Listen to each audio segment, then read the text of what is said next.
Today's episode is something a little different, but also something that might feel more familiar than expected. Because when we think about personal style, we often look for answers and frameworks and theories and all those style systems out there, and that can be incredibly helpful. But the truth is, the real style lessons tend to come from lived experience, from moments when something just clicks, when you see it in the mirror and you reveal yourself a little bit more. What you're going to hear today is a series of voices, listeners and community members, sharing their own turning points, quiet realizations, and evolving style wisdom. I'll be chiming in between each one, not to explain or to analyze, but to expand, to teach where it helps, to help see all these nuggets of wisdom, and to reflect on what these stories remind us, that our style journeys aren't about arriving at a fixed point, but about learning how to live more honestly in our own skin. And sometimes the best way to do that is to hear someone else tell their own story. So let's start with Vivi. Sometimes it's the simplest piece of advice that makes the biggest difference. And it clicked for me when I was watching Millie Velikova's video on Alison Bornstein's 3-word system, where she analyzed the Pinterest images that inspired her most to figure out what truly drew her to them.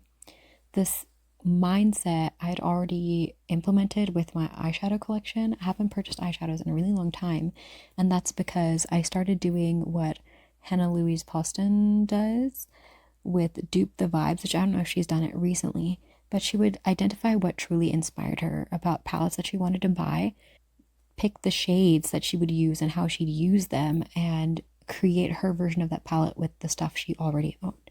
That's essentially what we're doing in fashion. And when you figure out what actually inspires you about an outfit, you're able to bring that inspiration into your closet instead of trying to replicate it exactly. There's things that we just can't replicate exactly. I cannot wear an IVH dress out in public, but there's this really gorgeous one from one of her more recent collections that's an extremely sculptural, it looks like it's tessellating, from her Earthrise collection, in this deep royal navy-ish blue that ombres out to a teal and a pastel kind of icy blue.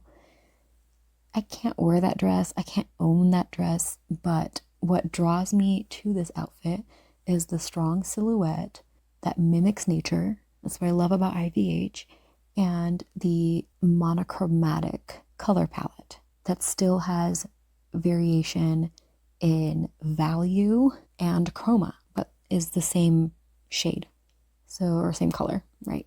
So that's what I did, is I pulled from this beautiful dress and realized, okay, I want to wear a monochromatic blue outfit that plays around with the texture and kind of looks nature inspired in a more artistic and grand way as opposed to in an earthy way. And I pulled out like a shirt I have that has a lot of ruffles on it, and I paired it with a white and bright navy patterned pair of jeans that I own and bright royal blue mules, and suddenly I'd created my version of this outfit. And I don't lament that I can't buy this dress anymore, because I figured out why I love this dress so much in a way that is practical for me to use in my everyday life. Okay. I love what they're doing here because it's so easy to get overwhelmed by just so much inspiration, especially when it comes from like runway looks and Vogue and Pinterest boards, and that all costs like more than your rent. But the move that they made, that's the shift. Instead of going, how do I get this exact dress? My style won't be complete unless it's this dress. They asked, what do I like about it? I mean, that's like the whole ball game, right? Like once you can identify what draws you in, maybe it's like the texture, maybe it's the color story, maybe it's what it communicates or what it makes you feel, maybe it's a style value lever. Then you're not copying anymore, you're curating. And better than that, eventually you'll be creating, because you won't just be taking that inspiration, you'll be evolving it, you'll be customizing it. I think a lot of people feel frustrated because they see something gorgeous and they want the feeling that it gives them. but they think that they need that exact item to get there. And what Vivi reminds us is that if you understand the mood, the message, the shape of it, you can pull from your own closet and get surprisingly close and sometimes even have a better iteration of it. Because it fits your life, it fits your body and your budget. That's the magic moment. It's putting all those things together, creating your style toolbox, and then crafting art that expresses yourself. So if you've ever found yourself spiraling in a saved folder of, well, I'll never look like that, take a breath, zoom in, ask yourself, what part of this do I actually want to wear? What is drawing me to it? And if you haven't checked it out, maybe the fantasy style video might be a good place to get started as well. Something I've found helpful for mindset is this. If in adulthood you're finally pursuing a love of style, you might feel a little sheepish, like, am I changing? Is this conspicuous? But if you think back, is it possible that you loved style all along? There's a video of me at age 3 wearing this 10-layer outfit that I had put together all by myself, and I was super proud. And sometime between then and recent years, I didn't let myself love that. I just squashed that down for various reasons. So there's a good chance you're not changing at all. You're just finally letting that part of you surface and you're not hiding anymore. Okay, I love the idea of a 3-year-old self with the 10-layer outfit. It's just iconic. There's often a version of us, usually really young, who already knew what felt good, what felt playful, what felt right, what we were drawn to. And then we get older and it gets buried under being practical or being taken seriously or fitting in or just surviving all the noise. So when style shows up later in life, it can feel weirdly dramatic. Am I changing? Is this embarrassing? Are people going to judge me for this? But most of the time, you're not actually becoming someone new. You're circling back to someone you were always meant to be. And I say that as someone who's seen it happen over and over again, and is with clients, with myself, with friends, with family. It's part of why I made the personal style maps, because so many people are trying to reinvent themselves. And what might be a good exercise for them is actually to remember themselves, to track what's always been true, even if it got quiet for a while. But if this is you, if you're suddenly pulled toward color or drama or a vibe or movie inspiration that you haven't touched in years, just try not to fight it. There's probably a version of you who's been waiting very patiently for this. Let her out, let them out, let her get dressed up. Okay, next up we have Antonia. Hi, Gabrielle. I'd like to share my experience with a professional color and style analysis that I did last year. And the most unexpected realization about this was that I was afraid of being seen. Whether it was the colors or the style, when the analyst first draped me in the right colors and showed me what fits would be best for me, I was taken aback because I was really seen for the first time. My face popped. And this was so strange at first. I mostly dressed in black and dark blue and oversized sweaters because they were comfortable. And I thought you couldn't go wrong with this, right? But I'm a true summer and I have an hourglass figure. The hardest part for me was embracing my curves and embracing the vibrant colors that a true summer brings. But I wouldn't trade the world now for this color analysis and style analysis. I went into it saying that I really liked dressing up for special occasions, but I couldn't figure out how to do this in everyday life. And now I can feel like this every single day because I know what color suits me, I know what fits me, and it has given me so much self-esteem and safety in my choices that I love the process every morning, and I am just so happy that I finally brought myself to booking this appointment and stop rummaging through websites and researching Kibi and Kitchener. Yeah, so this was my experience, and maybe it's of help for others. I felt so much of what Antonia shared because I've been there too. Like the moment where the right color hits you and you look at yourself, but it's like the volume has been turned on or the picture's clear. And at first it's like, it's not exciting. It's a little terrifying.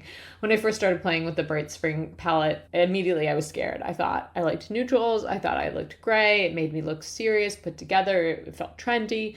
But really, the visual effect was that it just quieted my face. It dimmed me down. I was like a floating head. In fact, summers were the ones we X'd out first, and I was scared of the brights. I had this whole internal bias against the brights, that they would be too loud or that it might look childish or it wouldn't be chic enough. But when I went through my training with Christine, it was like something finally clicked and I started putting out those outfits together.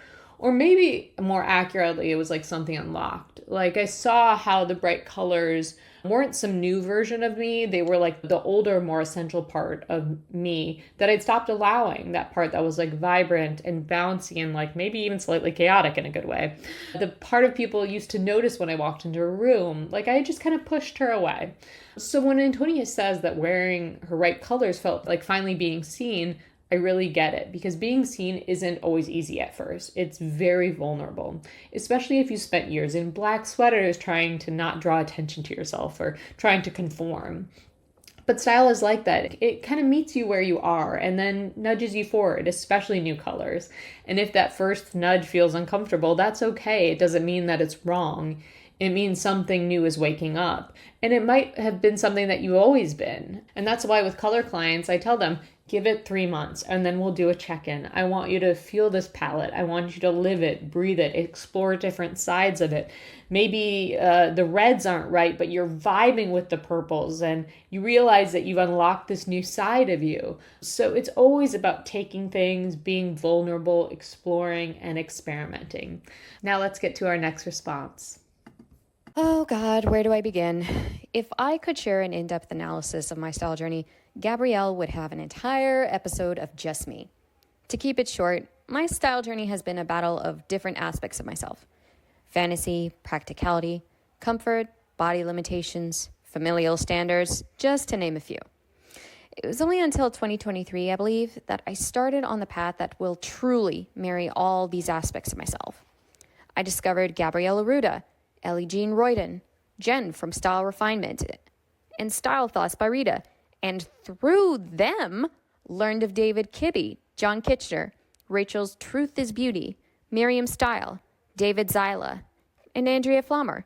I went down the rabbit hole when it came to trying to learn everything existing and everything developing when it came to style.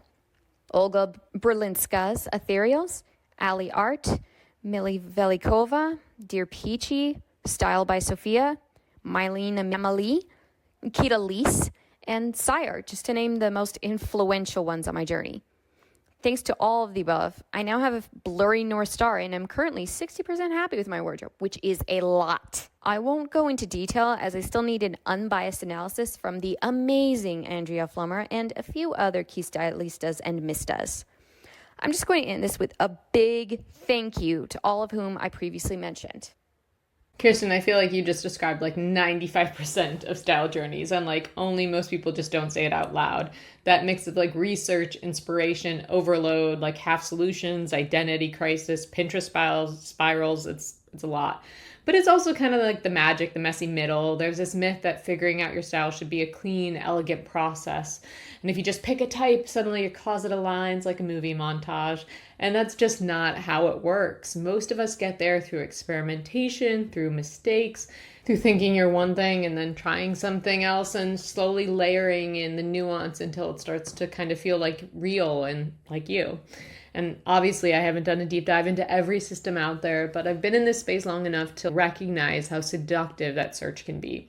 Like if you just find the right type or the perfect label, everything will click. But what I've learned and what you're modeling here is that real clarity comes from experience, from living in your clothes, from noticing what makes you feel more honest, more expressive, more yourself.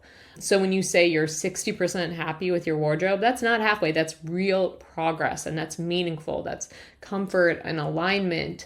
The rest will come with time, or it'll evolve into something else entirely. Who knows? You just don't need to finish the puzzle. You need to wear the pieces that are already feeling right to you. And thank you so much for sharing. And now we have Beck.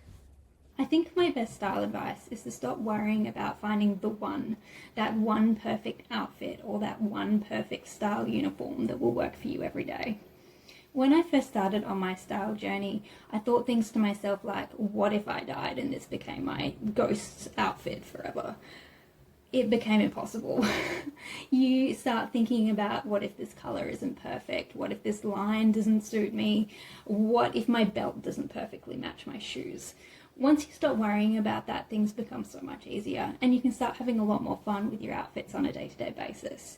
Your outfit from yesterday doesn't have to match your outfit from today. You just need to match what you feel like wearing in that moment to what you feel like wearing in that moment. Each outfit doesn't have to match. Each outfit doesn't have to tick every box every time.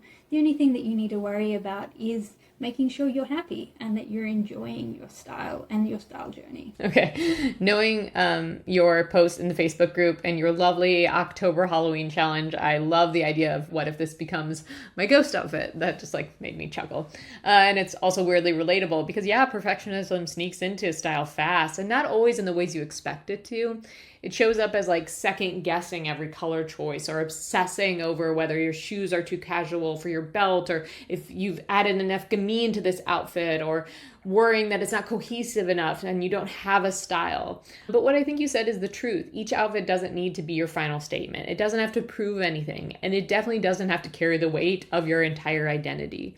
It just needs to match you in that moment. And I'll add, some of the most stylish people I know who are actually inconsistent if you look at them from day to day, but what makes it work is that their outfits are emotionally consistent. They're tuned into how they feel or what they want to communicate, and that's a real through line. So if you've been like pressuring yourself to find the one perfect uniform or palette or signature item or signature style that you'll never deviate from, you can let that go. There's many ways to build consistent, timeless style that you love, and that's true to you, even if it's just true for that day. And who says ghosts only get one outfit? I'd like to see the literature on that. Okay, and next we have Heather. Hi, I'm Heather, and I'm really excited to be a part of this project that Gabrielle's doing with the video clips. So the first question she asked was, what is a bit of advice that really inspired us? I've had so many along this journey. It's really too many to even count. But I recently, when I purchased David Kibbe's Power of Style book, he had said in there that we are stars and that we need to shine and tell our stories. And I really loved that. I really loved that quote. I actually wrote it down because I am a really intuitive person and I love to shine and I love to bring joy. And I feel like I do that through my style. So like even today I'm wearing these orange earrings and this turquoise little plastic nostalgic bracelet, the flip-flops, and this is not uncommon for me. I try to always infuse something that is really unique, that catches people's eye and just makes them smile. So I just feel like that's important, to be a star and to shine a light. And for me, I want to just bring joy to others. As far as the next question was like, when did we have an aha moment? And I think for me, it was when I was working on the workbook for Gabrielle, and I think that I was trying to put myself in the box of classic, and I really felt like a frumpadump, and I'm 57 now. I think there is a big element of classic or a certain bit of classic within me, but she explained somewhere that I remembered that if you're feeling that way, then it's time to explore some other things. And that's when I decided to do that, and I did venture out and start purchasing some different things and try to do different things, and I got a lot of great feedback. Like I wore a beautiful green dress to a wedding that had a lot of whimsical flow at the bottom and it showed my curves, and I got a lot of compliments. And also a purple wrap velvet dress that I had that I wore at Christmas time to the Nutcracker, and I got a lot of compliments on that on the Gabrielle group. So I was learning through this journey, and now I'm so different. Like I'm really creative and I just love to bake and make cheesecakes and paint and write and volunteer. So I'm just enjoying life. And my journey and my story is that I've had brain surgery and a lot of health issues, and I had to just rearrange my whole life. And I feel like style is a part of who I am and I want to bring joy. I am 5'6.5", and I have vertical and curve, so I would just assume that I am soft dramatic, and I'm still learning. Heather, I'm so glad you shared this, because your story is a reminder that style just like isn't how we look. It's about how we process who we've become. And I think a lot of people hit that point, maybe after like a health crisis or a major life shift, or even just like a long season of caretaking or burnout or life. Like where your old style just doesn't quite fit you anymore. Not because your body changed, but because you changed and the old clothes, the old categories don't reflect what you've lived through and what you want to bring into the room now in this new phase. I love the moment you described where you stopped trying to force yourself into like classic because it felt respectable, but then it also internally felt wrong, and you started listening to yourself. And you started to allow yourself to wear color, wear whimsy, wear curve. That's what personal style is. It's not a performance, it's a mirror or a megaphone. And sometimes it's the only thing that shows up clearly when everything else is changing. And it can be very internally strengthening. I know you mentioned the dresses that brought compliments, and yes, compliments are like fun and we all want them. But what's more powerful to me is that those outfits reflected something true about you, and that you love to bring joy, that you're creative, that you survived a lot and you're still choosing beauty on your own terms. And that to me is like one of the most meaningful reasons to care about style. Not because it hides who we've been, but because it helps us carry those stories forward with softness and pride and just with the right amount of sparkle. And I can see that in your style. So thank you so much for sharing. So if you're still here listening to the end of this episode, first of all, thank you. These stories weren't just sweet or inspiring. They were honest, and it took a lot of courage for people to share. So thank you everyone who submitted. And we'll maybe do this one again if it resonated. But honesty is what we need sometimes more than answers. I think what's so powerful about hearing other people's style wisdom is realizing how much we're all figuring this out in real time. No one has it locked down. There's no final level, just more clarity, more alignment, more permission. What I hope you take from this episode isn't that you need to like overhaul your wardrobe or pick a system or find a label. I hope you just feel a little bit more rooted in your own process, a little bit more willing to wear that outfit that feels like slightly too bold, or to finally let go of that one that just doesn't feel like you anymore, or release yourself from finding the answer. And maybe you take 5 minutes today to look at an old photo of yourself, an old daily outfit photo, the one where you looked so much like you, and ask yourself, like, what part of that person is still here? What part wants back in? Because at the end of the day, the journey isn't about getting more stylish necessarily. It's about getting more true, especially if you're on a personal style journey. And that's why I hope to help you find strength through style, which I know I talk a lot about.